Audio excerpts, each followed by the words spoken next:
Good afternoon, everyone. I want to begin by thanking Vice President Pence for being here today. I know that this is your first official visit to Canada, Mr. Vice President, so welcome to Ottawa. It's always a pleasure to host our neighbours to the south. In fact, we're actually welcoming another American delegation to Canada later today, although I think that the Golden State Warriors will find that our mild-mannered reputation doesn't extend to basketball. But off the court, Canadians and Americans know that we're part of the same team.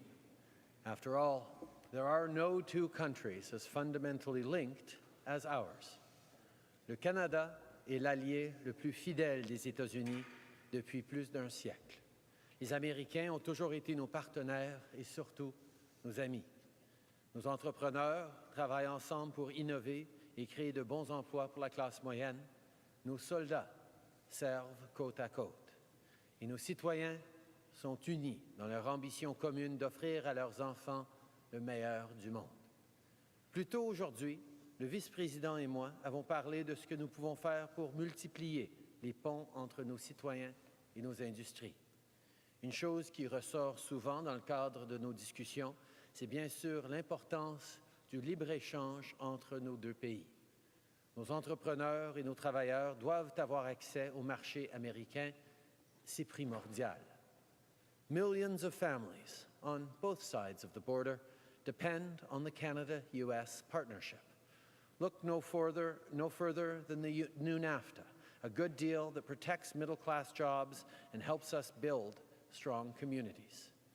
People like Kathy and Rob of Blackfly Beverage Company in London, Ontario, who sell their products not just across Canada, but to customers in 11 U.S. states.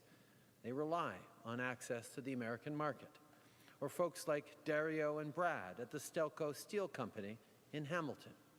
They're just two of the workers that I met earlier this month who can rest easier thanks to the lifting of the steel and aluminum tariffs.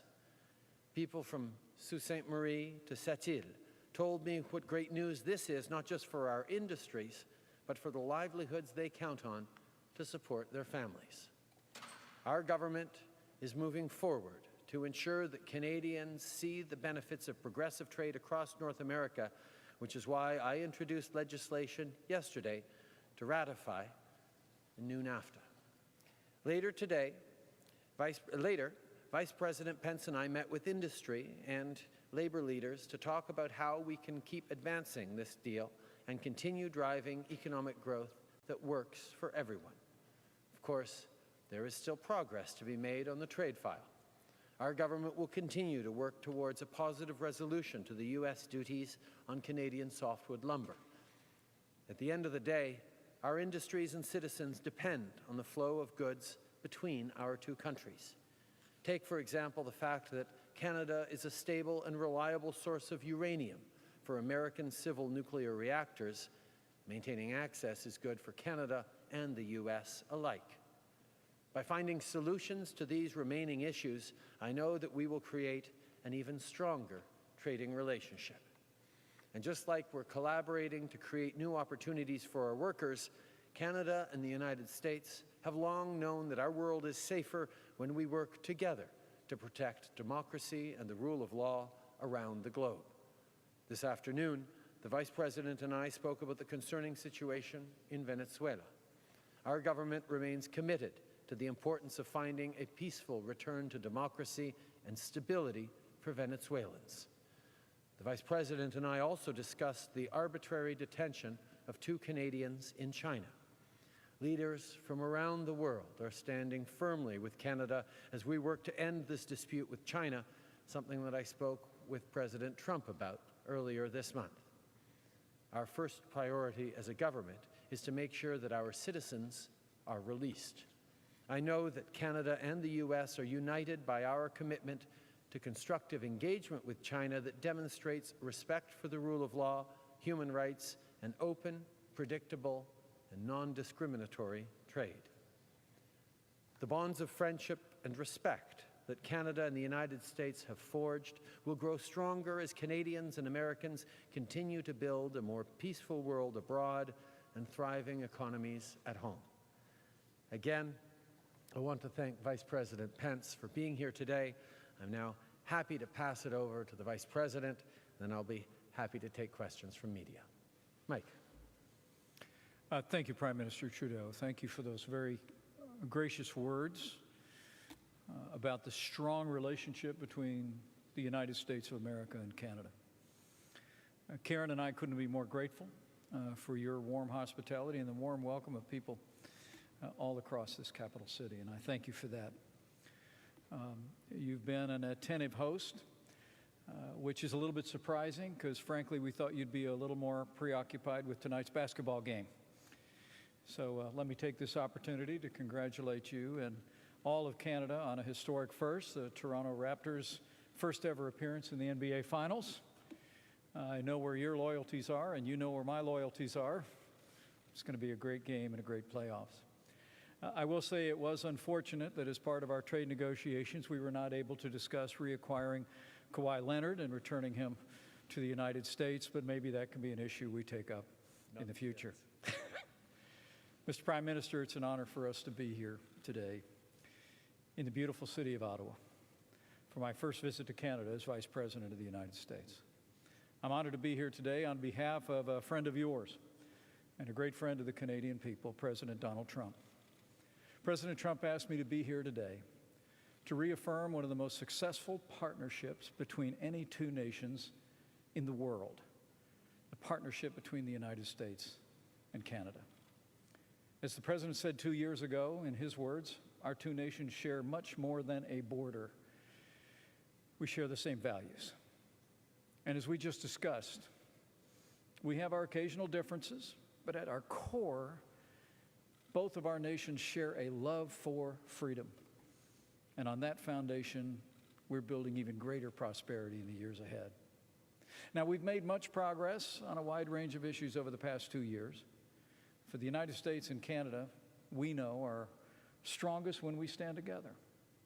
And Mr. Prime Minister, we meet at a time when the American economy, I'm happy to report, is growing like never before.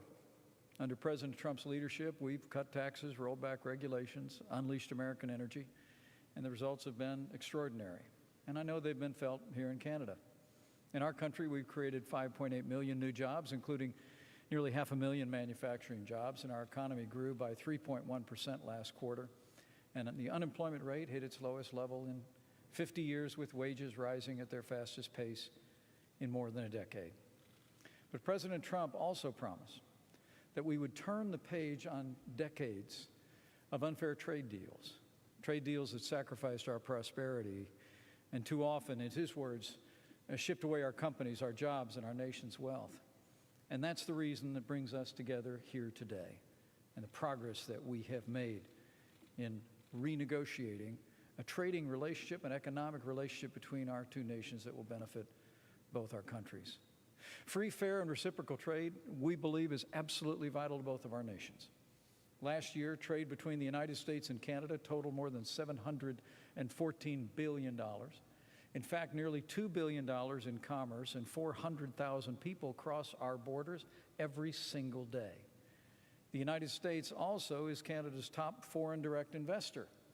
We invest nearly as much each year as every other nation in the world combined, and more than 1.5 million American jobs rely on exports to Canada.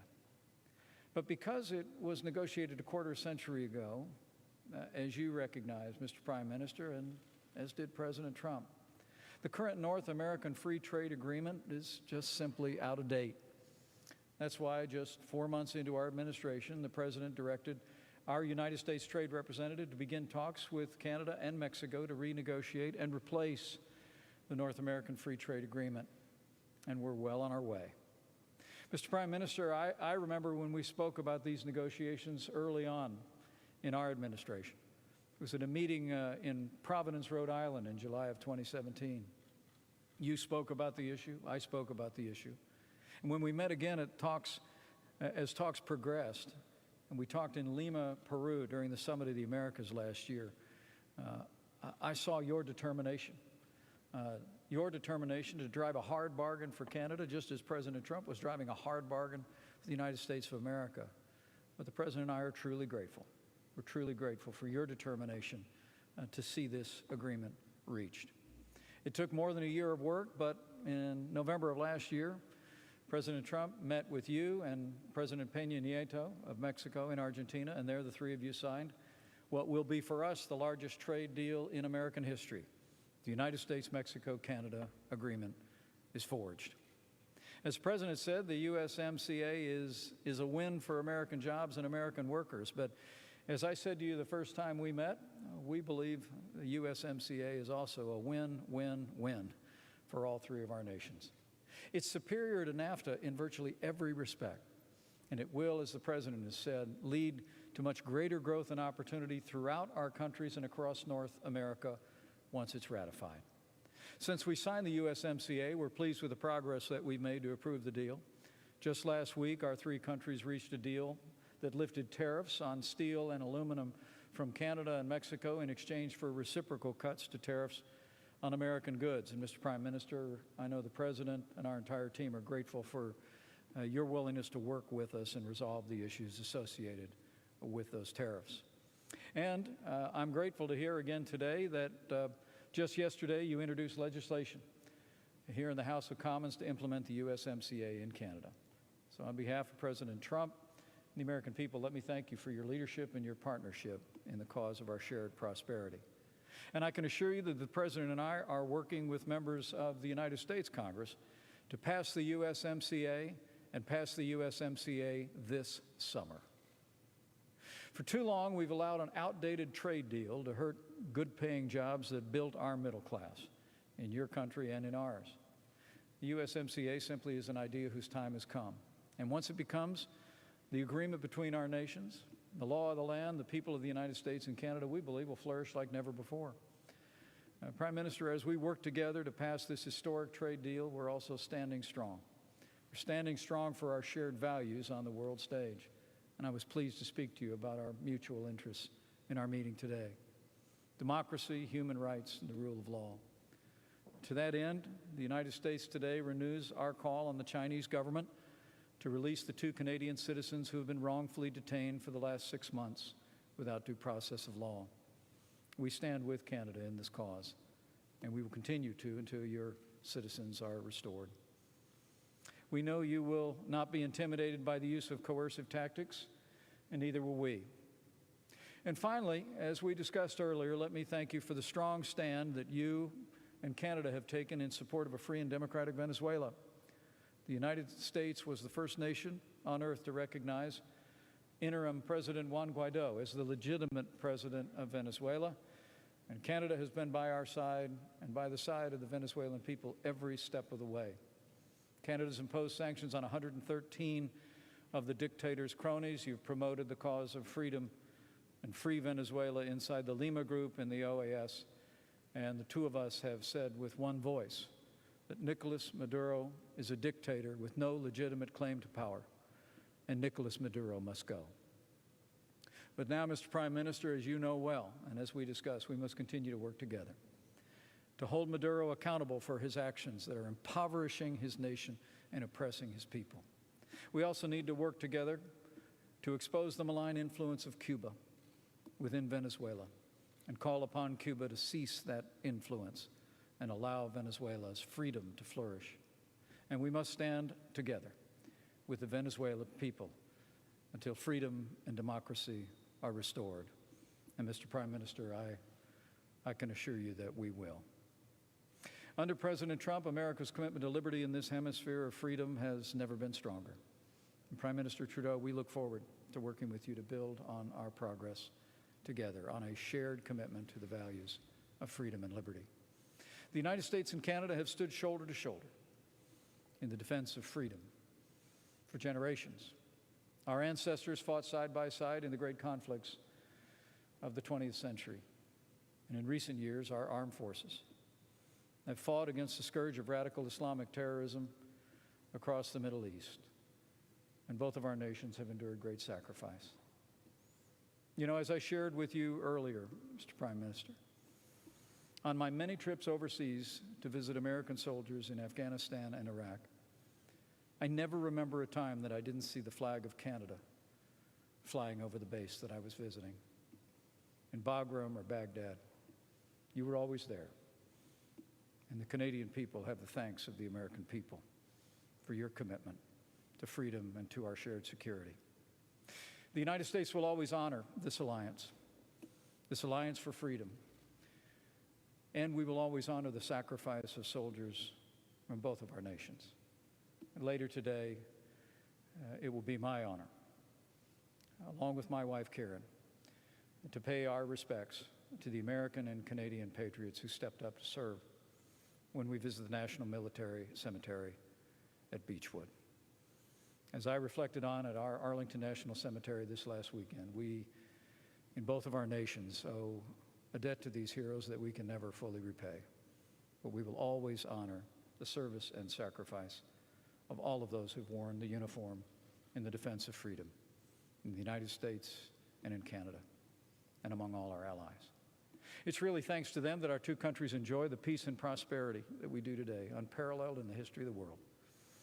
And we're confident that we'll continue to advance that prosperity and security for both of our nations for many years to come. So thank you for the warm welcome here in Canada. It's an honor to be with you today, and an honor to be able to call into focus in both of our countries the importance, the historic significance of the USMCA. It will build on a relationship that's stronger than ever before, and the USMCA will create opportunities for prosperity in America and in Canada for generations to come. So, Mr. Prime Minister, thank you. God bless Canada, and God bless the United States of America.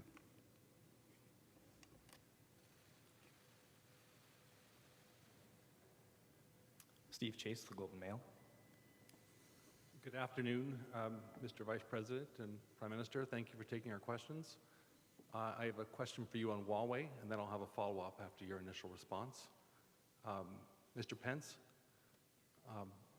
how important is it to the United States, and why is it important that Canada bar Huawei from 5G wireless networks in this country? And Mr. Trudeau, does the U.S. request for this frustrate your ability to secure the release of the Canadians in China? In French as well, thanks.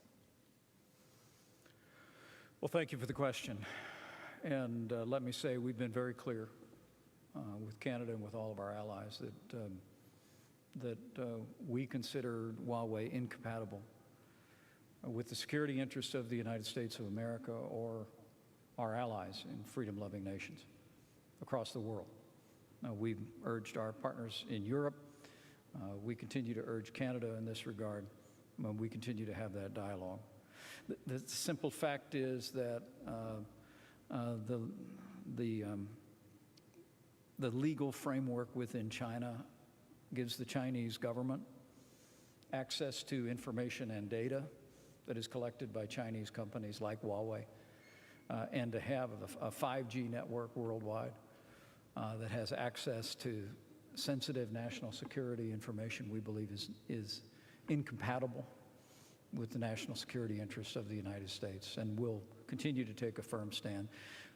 We'll also continue to take steps to promote alternatives in 5G in our country and in Canada and all across our allies. We believe we can create and are creating viable alternatives to Huawei that don't compromise privacy, that don't compromise security. We'll continue to urge our colleagues in that regard. Canada has been making significant investments in technology, in AI, in research into the next generation of telecommunications and wireless. And the decisions we make on what our 5G networks will look like, the decisions we make around security and opportunity for Canadians will be made on the basis of evidence and facts and analysis by our national security agencies, our communications agencies, and conversations with our partners around their conclusions and their determinations around security. Political considerations will not come in to our reflections. We trust our experts, our national security and intelligence experts, to make recommendations on how we can ensure that Canadians are safe as we move towards a 5G world. The basis upon which we will make our decisions is, as always, on facts and data rather than on political considerations. That's what Canadians expect. That indeed is what the world expects. Les décisions que nous allons prendre par rapport aux télécommunications et par rapport au 5G ici au Canada vont être basées sur les faits et sur les données et sur les recommandations et l'analyse de nos experts en matière de sécurité nationale, nos experts en matière d'intelligence et de communication, et des conversations avec les experts de nos pays alliés. Les choix que nous allons faire vont être basés sur les faits et non sur des considérations politiques par rapport à comment on va bâtir un avenir plus fort pour les Canadiens dans ce monde encore de plus en plus numérisé. And my follow-up question for both of you is on the Canadians detained in China. Mr. Vice President, can you tell us exactly what the United States is doing to help assist in securing the release of these two men? And what is the likelihood the United States would withdraw its extradition request for Ms. Meng? And Mr. Trudeau, what more could the United States do? And would you like to see the United States withdraw the extradition request for Ms. Meng as part of this? Thank you. Well, the United States, as I said, has stood strong with Canada on the unlawful detention of the two Canadian citizens. The Prime Minister and I spoke about it extensively today, and I can assure you that we'll continue to stand firmly in that position until those citizens are freed and restored to this nation. Let me say President Trump will be traveling along with the Prime Minister to the G20 in the weeks ahead. We anticipate he will be meeting with President Xi there. We're in the midst of significant discussions over our trading relationship. But I can assure you in that context and going forward, we're going to continue to urge China to release the Canadian citizens, even while we deal with the larger economic and structural issues between the United States and China. We are standing with Canada in this effort. We respect and are grateful for the strong stand for the rule of law that Canada has taken with regard to the Huawei executive, and we'll continue to engage on the issue. As people well know, the preoccupation that this government has, that all Canadians have, with the situation of the two Canadians detained in China in an arbitrary manner is significant. And we have reached out to allies around the world to make sure that everyone stands together. And the United States has been particularly strong and vocal in its condemnation of these arbitrary detentions of Canadians and in their support of Canada. But indeed, we're in a moment where like-minded nations like Canada, the United States, and many of our European and international partners have expressed their dismay with the way China is stepping forward more assertively and indeed aggressively on the international stage. And we are all standing together to ensure that the rules are followed, that our values are upheld, and that China understands that the economies and democracies of the West are united in our condemnation of these arbitrary detentions in attempt to gain political leverage. Nous allons toujours remercier nos alliés à travers le monde, particulièrement les États-Unis, d'avoir mis de l'avant leurs préoccupations par rapport aux détentions arbitraires de deux Canadiens en Chine. Nous restons extrêmement préoccupés par leur sort et nous allons continuer de se tenir ensemble en tant qu'alliés, en tant que pays démocratique avec des valeurs ancrées dans la règle de droit, dans les valeurs d'ouverture, de respect, de repousser contre la Chine qui essaye de prendre de plus en plus de place et vient repousser contre ces valeurs et ces principes de règles de droit. Je pense que c'est très important que nous nous tenons ensemble et nous allons continuer de le faire.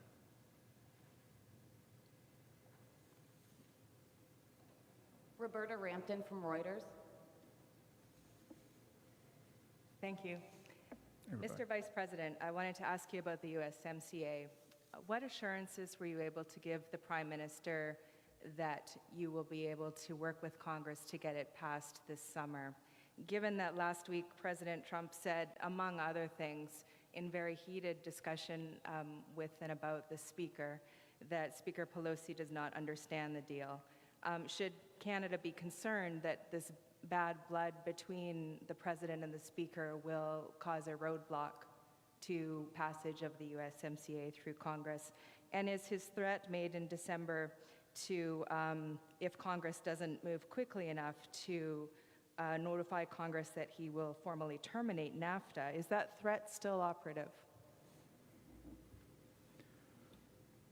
The Prime Minister and I discussed the whole process of ratification here in Canada and in the United States, and I assured him that the President and I are absolutely determined to work with rank and file in the Congress and the leadership to move the USMCA forward and to move it forward this summer. Met yesterday with United States Trade Representative Bob Lighthizer. He'll be on Capitol Hill when Congress returns next week. I'm meeting with members of the Democratic majority, working on what's called the implementation legislation. But those discussions are ongoing. And as the President said in Japan just a few short days ago, we remain confident that the USMCA will receive broad-based support in the Congress if it's brought to the floor. And to that end, we're reaching out to members of Congress. But also, I've been traveling all across the country and telling the story of what the USMCA will mean for jobs, for opportunities. In every respect, the USMCA is an improvement on NAFTA. It's a win for American workers. It's a win for American jobs and investment. And we believe it'll create shared prosperity all across North America. And so part of my reason for being here today and accepting the invitation to come to Canada is to continue to put a spotlight on the importance this administration is placing on this agreement. Issues in Washington, D.C. can arise, but the American people should know, and people of Canada should know that our administration is absolutely committed to driving forward to seeing the Congress of the United States approve the USMCA this summer, and we're grateful for the Prime Minister's efforts seeing ratification here in Canada. I might add that here in Canada, as we were moving forward with the renegotiation, there were a number of Canadian conservative politicians who questioned our desire to include strong provisions on the environment, strong provisions on labor, strong provisions on gender and Indigenous issues. These Canadian conservative politicians were worried that we were distracting from the important work that needed to be part of NAFTA. But as the Vice President has said, these are integral parts of what makes it a better deal for workers on both sides of the border. And they are significant things that we look to the U.S. Democrats to understand our significant improvements and our issues that, like Canadian Liberals, they care deeply about. So we are confident that the work being done on ratification is possible because we made sure that from multiple angles, this was a better deal for Americans, for Canadians, and for Mexicans. And if I could follow up on Venezuela, if I might. Okay, let me just repeat that in French for our. Une des choses qu'on a vues ici au Canada pendant la période de renégociation, ça a été que des politiciens conservateurs critiquaient mon gouvernement d'avoir insisté sur des provisions sur l'environnement, sur le droit des travailleurs, sur les droits des femmes, sur les droits des Autochtones, à être inclus dans la renégociation de l'accord de l'ALENA. Mais nous voyons que c'est justement parce qu'on a réussi à inclure ces éléments-là qu'on peut réellement dire que c'est un meilleur accord pour les travailleurs, pour tous nos citoyens dans nos différents pays. Et c'est des éléments qui aident de façon significative au processus de ratification qui, évidemment, fait partie d'un discours politique quelquefois très aigu aux États-Unis, mais la substance et les améliorations qu'on a pu mettre dans ce nouvel accord aident aux progressistes comme aux conservateurs de pouvoir voir du bien dans ce nouvel accord. If I might follow up on Venezuela, please. Prime Minister, the Vice President has taken a hard line on Cuba's role in Venezuela and what you just heard him call its malign influence. And Canada has taken a somewhat different approach in Cuba and on Cuba and its role in Venezuela. I'm wondering whether the Vice President asked you to take a harder line today and what you're prepared to do on Cuba in its role in Venezuela. I think one of the strengths of the historic friendship and alliance between Canada and the United States is that often we are extremely closely aligned, but in other situations we have complementary approaches. We, of course, acknowledge the United States position and perspective on Cuba. Canada has a very different one. And in the discussions with the Lima Group that Canada has been leading and discussing, we've recognized that Cuba can potentially play a very positive role in the well-being and the future stability of Venezuela. And that is why Canada has been engaging with Cuba in a way that tries to allow for positive engagement in an eventual transition in Venezuela. It is part of where coming together as different nations across the Lima Group, across Canada and the United States, with different perspectives, but with a shared goal of restoring democracy to Venezuela, of creating peace, stability, and prosperity for the Venezuelan people, where countries with different perspectives can actually help each other reach, hopefully, the right outcomes. Marie Vastel, Le Devoir. Bonjour, Monsieur Trudeau. Got it? Thanks. J'aimerais savoir si vous avez abordé finalement la question de l'avortement avec le vice-président Pence. Si oui, en quels termes a été la teneur de la discussion? And Mr. Vice President, for you, how do you feel about the Prime Minister raising the issue of what he called a backsliding of abortion rights in your own country? J'ai souligné au vice-président la préoccupation de bien des Canadiens sur le passage de nouveaux lois anti-choix dans plusieurs États américains. J'ai exprimé que nous sommes un pays, un gouvernement qui va toujours se tenir debout pour les droits des femmes, pour le libre choix des femmes, et que nous sommes préoccupés par la situation par rapport aux droits des femmes. Ça a été une conversation cordiale, mais évidemment, on a différentes perspectives là-dessus. I highlighted to the Vice President that there was a significant amount of concern amongst Canadians on the new anti-choice laws being passed in a number of American states, and highlighted that Canadians, and indeed this government, will always be a staunch defender of women's rights and a woman's right to choose.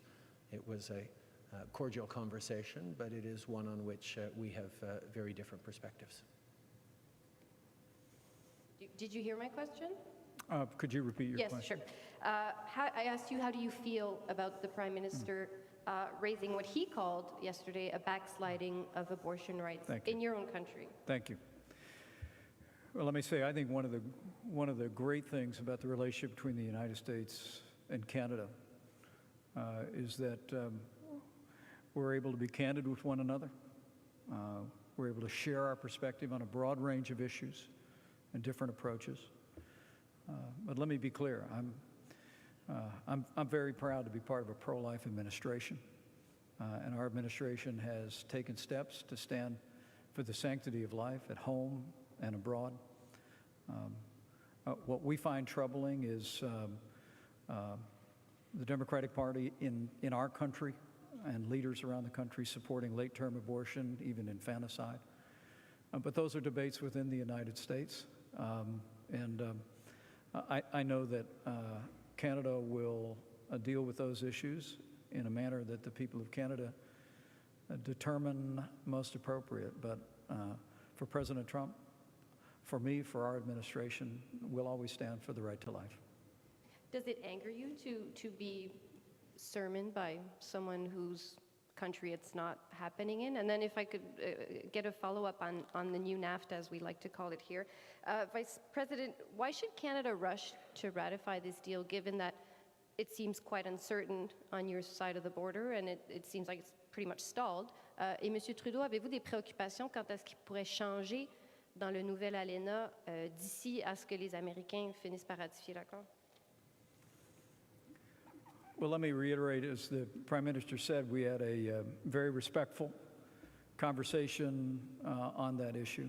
And I know the President appreciates the relationship that he has forged with Prime Minister Trudeau, and so do I. Look, friends can have differences of opinion and still be friends. And I think what unites the United States and Canada is a shared commitment to freedom. It is a shared foundation of values and shared sacrifice through the generations. And it's on that foundation that we will always stand. It's on that foundation that we are working to improve the economic relationship between our two countries. Now, with regard to the USMCA, let me say that we are working very earnestly to see the Congress of the United States approve the USMCA and approve the USMCA this summer. And we're making significant progress. I've been spending time on Capitol Hill and around the country. Our trade representative has been meeting with the Democratic leadership in the House, and we're in regular consultation with the Senate. And I truly do believe that we are making progress in the United States, and I reported that to the Prime Minister today. But we both believe that the opportunity the USMCA provides for all of our nations and the people of our nations ought to inform those that are considering approving this agreement with real urgency. The time for Congress to act is now. I'm encouraged to see the progress that's being made here in Canada to approve this agreement. I want to say again, meeting with the USMCA advisory group here in Canada was very inspiring to me. It represents the broadest range and ideological perspective and geographic perspective from across this country. And let me say that as we speak to leaders in our Congress and in our business community and labor leaders around the country, that we hear the same level of support.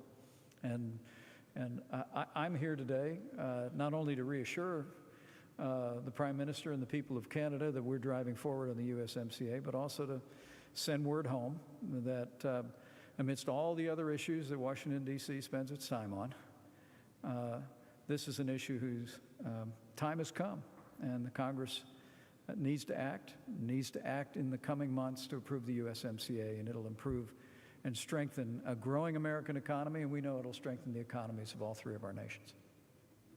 J'ai été très content d'entendre la perspective du vice-président sur la ratification du nouvel ALENA aux États-Unis. On voit que, oui, il y a des débats politiques, mais je suis confiant que ça avance de la bonne façon. Par rapport au texte, on a négocié un texte, on a pu arriver à un accord qui a été signé par les trois pays, et je ne m'attends pas à avoir à rouvrir le texte parce qu'évidemment ça engendrait énormément de débats compliqués par la suite, et nous avons tous hâte de voir l'implémentation et l'arrivée en force de ce nouvel accord. I was very pleased to hear the positive perspective that the Vice President has on the ratification process in the United States. We very much understand the political debates that are ongoing, but we are also fundamentally confident in the fact that this is a good deal and indeed an improvement for workers and citizens and families in our three countries. We worked very, very hard to agree on and sign a text that was that win-win-win that we were looking for. And Canada certainly doesn't anticipate having to reopen that text. I think we all know that reopening negotiations could lead to significant delays in bringing into force a deal that will be good for all sectors in our three economies. Vivian Salama, Wall Street Journal. Hi there, Mr. Vice President, Hi, Mr. Prime Minister. Mr. Vice President, given the recent setbacks in the U.S. trade talks with China, might the Trump administration consider broadening the discussions to include allies in the talks, including Canada, given some of the overlapping issues? Well, that would ultimately be a decision for the president. But what I can tell you is that our discussions with China are between the United States and China. Our focus is on trying to set right what for too long has been unfair to American workers and American jobs and American businesses. And while China today is fully half of the United States international trade deficit, we've made it very clear in our negotiations that we are as focused on the structural issues. Those are issues that the Prime Minister and I talked about today, and we've talked about in the past. The issues of intellectual property rights, of forced technology transfers.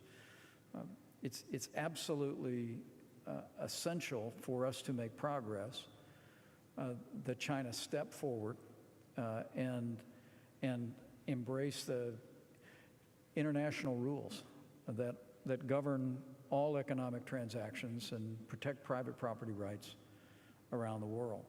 So our efforts today are singularly focused on the relationship between the United States and China. It will remain that way, but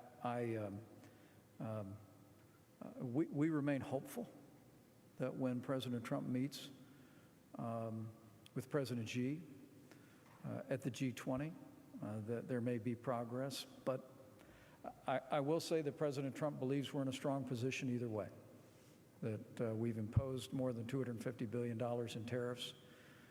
We can more than double that.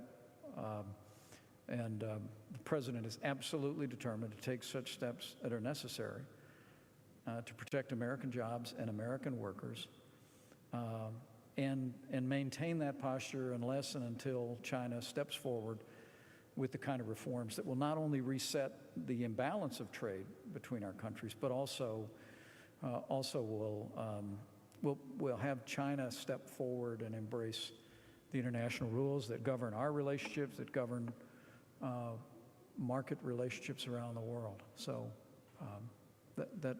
that's our focus, and that's the core of the negotiations. And as the President always says, we'll see. Quick follow-up, please, on a domestic issue, Mr. Vice President. Can you tell us what the appetite at the moment is at the White House and the Hill for a two-year budget deal and debt limit? With regard to a two-year budget deal and a caps deal, I know that we're in regular discussions with Democrat and Republican leadership. One of the things the President and I are probably proudest of is our efforts to rebuild the military, making historic investments in our national defense. $700 billion in our first budget, $716. We submitted a budget of $750. It's absolutely essential for American national security and, frankly, for this alliance that we continue to make the investments in our national defense that are necessary. And so we're committed to continuing to work to determine whether we can reach what's known as a caps deal, as you know, an agreement where then the Congress could then operate and appropriate within those guidelines. And there's been talk of a two-year agreement, but all those discussions are ongoing, and they're happening in good faith, just as much as the discussions on the USMCA are happening.